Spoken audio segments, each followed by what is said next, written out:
شہادت حضرت امام حسین رضی اللہ تعالی عنہ۔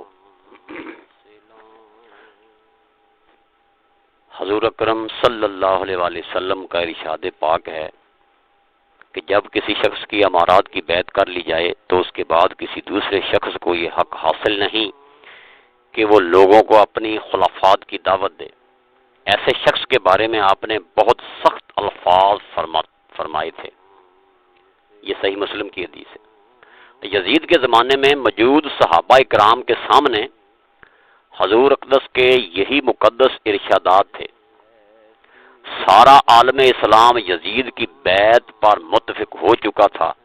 وہ جانتے تھے کہ یزید کے والد حضرت امیر معاویہ 20 سال تک شام پر اور 20 سال تک سارے عالم پر حکومت کر چکے تھے۔ حضرت امیر معاویہ نے اپنے بیٹے یزید کو اپنا ولی عہد بنایا اور لوگوں کو اس کی بیعت کرنے پر مجبور کیا۔ عراق اور شام ان کے اس حکم کے سامنے جھک گئے، لیکن مکہ اور مدینہ کے لوگوں نے مخالفت کی کیونکہ یہ اسلامی قانون کے خلاف تھا۔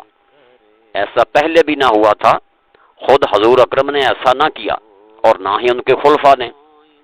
خلیفہ کا انتخاب ہونا چاہیے ان لوگوں نے کہا، لیکن امیر معاویہ اپنے دلائل پیش کرتے اور لوگوں کو قائل کرنے کی کوشش کرتے، اور جب وہ اس میں ناکام رہے تو اپنی فوجیں بلا کر بنوک شمشیر لوگوں سے بیعت لے لی۔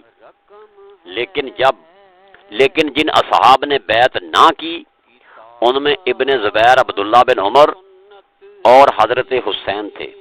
اس طریقے سے خلافت ایک وراثت بن گئی، بلکہ خلافت ختم ہو گئی اور بادشاہت قائم ہوئی۔ یزید ایک عیش پرست نوجوان تھا، لوگوں کے وہم و گمان میں بھی نہ تھا کہ اس جیسا شخص بھی ایک دن خلیفۃ المسلمین بنے گا۔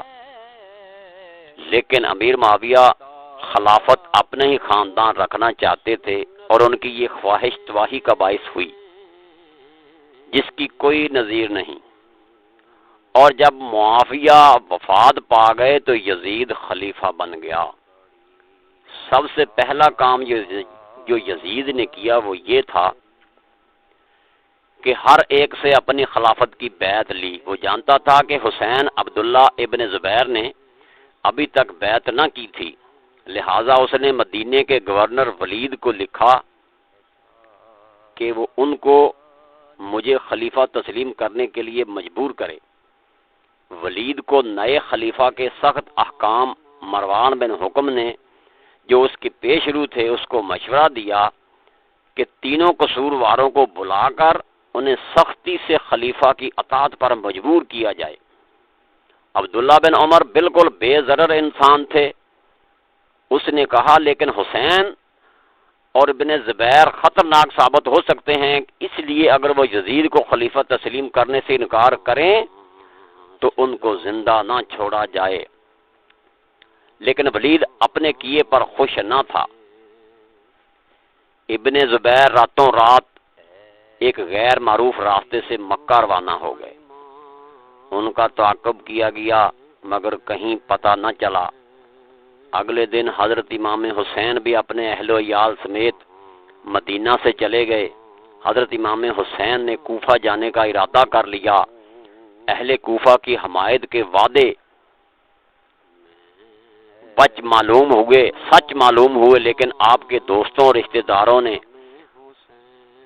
اس کی، اور وہی لوگ تھے جنہوں نے آپ کے والد مکرم کو مین منجدار میں چھوڑ دیا تھا، اور آپ کے بڑے بھائی حضرت امام حسن سے غداری کے مرتکب ہو چکے تھے۔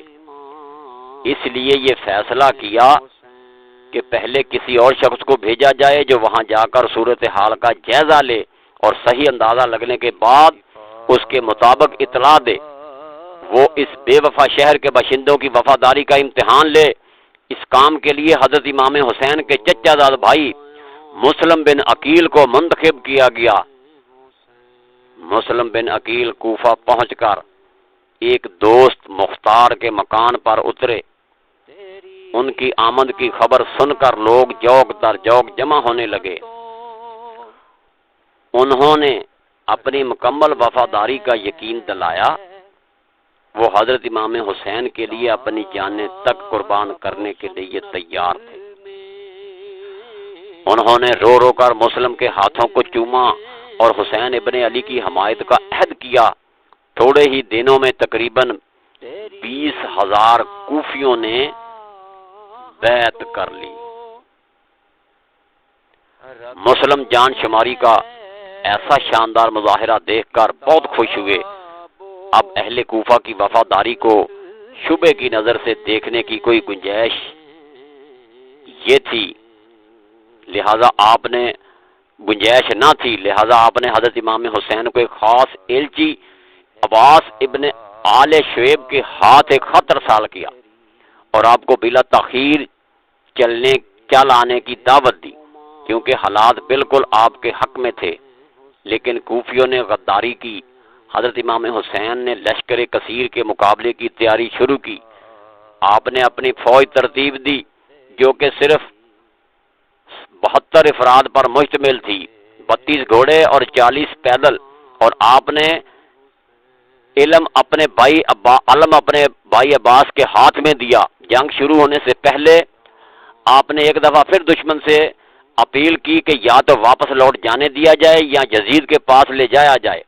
اے کوفہ کے لوگوں، میری بات سنو، جلدی نہ کرو، مجھے موقع دو کہ تمہیں راست پر لا سکوں۔ تم میرے آنے کی وجہ بخوبی جانتے ہو، اور اب اگر تم مجھ سے انصاف کرو گے تو یہ تمہاری خوش بختی ہوگی، اور اگر تم ایسا کرنے کو تیار نہیں تو تمہاری مرضی۔ تم سب مل کر مجھ سے جنگ کرو اور جو برتاؤ مجھ سے کرنا چاہتے ہو کر ڈالو۔ اللہ میرا کارساز ہے اور وہی نیک بندوں کی مدد کرتا ہے۔ سرکار دو عالم صلی اللہ علیہ وسلم کے نواسے کی یہ تقریر سن کر آپ کی بہنوں اور بیٹیوں کی چیخیں نکل گئیں۔ جب حضرت امام حسین نے سنا تو عباس سے کہا کہ ان کو چپ کروائیں، میری عمر کی قسم بھی انہیں بہت رونا ہے۔ اور پھر کوفیوں سے مخاطب ہو کر کہا، لوگوں اس خون کو دیکھو جو میری رگوں میں دوڑ رہا ہے، کیا تمہیں زیب دیتا ہے کہ تم مجھے قتل کر ڈالو؟ کیا میں تمہارے نبی کا نواسا نہیں ہوں؟ کیا تمہیں رسول اللہ کا وہ قول یاد نہیں جو انہوں نے میرے اور میرے بھائی کے متعلق فرمایا تھا کہ یہ دونوں بھائی جوانان جنت کے سردار ہوں گے؟ اور میرا یہ بیان سچا ہے کیونکہ میں نے آج تک کبھی جھوٹ نہیں بولا۔ تو کیا تمہارے لیے یہ واجب ہے کہ میرے خلاف تلوار بے انعام کرو؟ کیا کوئی بات بھی تمہیں میرا خون بہانے سے باز نہیں رکھ سکتی؟ لیکن یہ سب کچھ بیکار ثابت ہوا۔ شمر اور اس کے ساتھی لڑائی پر تلے ہوئے تھے۔ انہوں نے حضرت حسین کی پیشکش بھی رد کر دی۔ وہ انہیں یزید کے پاس لے چلے کیونکہ انہیں یقین تھا کہ یزید ان کی تعظیم و تکریم میں کوئی کسر نہ اٹھا رکھے گا، اور اس طرح رسول اللہ کے نواسے کو زیر کرنے کا موقع انہیں پھر حاصل نہ ہوگا۔ ادھر شمر اپنے سواروں کو لے کر ان کے قریب آیا اور انہیں حملہ کرنے کا حکم دیا۔ حضرت حسین نے سختی سے مقابلہ کیا اور انہیں پسپا کر دیا، لیکن وہ پھر آئے اور ان کا محاصرہ کر لیا۔ ایک شخص نے آپ کے سر پر تلوار کا وار کیا اور آپ نے اس پر امامہ باندھ لیا۔ آپ کے چھوٹے بھتیجے عبداللہ بن حسن نے خیمہ کے اندر سے دیکھا اور ایک لڑکی لے کر اپنے چاچا کی مدد کے لیے باہر آئے۔ ابی کعب نے حضرت حسین پر تلوار کا ایک وار کیا تو بچہ چلایا، کیا تو میرے چچا کو قتل کرے گا؟ یہ سن کر ابن کعب نے بچے پر تلوار چلائی۔ بچے نے بازو پر وار روکا جس سے بچے کا ہاتھ کٹ گیا۔ بچہ تکلیف سے بے قرار ہو کر چیخنے لگا۔ حضرت حسین نے اسے گود میں اٹھا لیا اور اللہ تبارک و تعالیٰ سے ان لوگوں کے لیے تباہی کی دعا مانگی جنہوں نے مدینہ سے بلا کر دھوکہ دیا۔ آپ کا تمام جسم شدید زخمی ہو چکا تھا، لیکن آپ کی شمشیر آبدار کی تاب نہ لا سکے۔ کیا تم مجھے قتل کرنے پر تلے ہوئے ہو؟ جب شمر نے یہ دیکھا تو اس نے اپنے تیر اندازوں کو تیر چلانے کا حکم دیا اور اپنے ساتھیوں کو اس تاخیر کی ملامت کی، چنانچہ چاروں طرف سے آپ پر حملہ کر دیا۔ زرندہ بن شریک نے تیزی سے آپ کی بائیں بازو پر تلوار ماری، آپ لڑکھڑائے اور دشمن مڑتے ہوئے تیر سے ڈر کر پیچھے ہٹ گئے، لیکن سنان بن انس شخصی نے آگے بڑھ کر نیزہ مارا اور آپ زمین پر گر پڑے۔ خولی بن یزید آگے بڑھا کہ آپ کا سر تن سے جدا کر دے، لیکن ہمت نہ پڑی، وہ خوف سے کانپنے لگا۔ خدا تیرے عزا کو شل کر ڈالے، سنان چلایا اور خود گھوڑے سے اتر کر آپ کا سر مبارک کاٹ ڈالا۔ تیری صفات کرے جو بیاں امام حسین،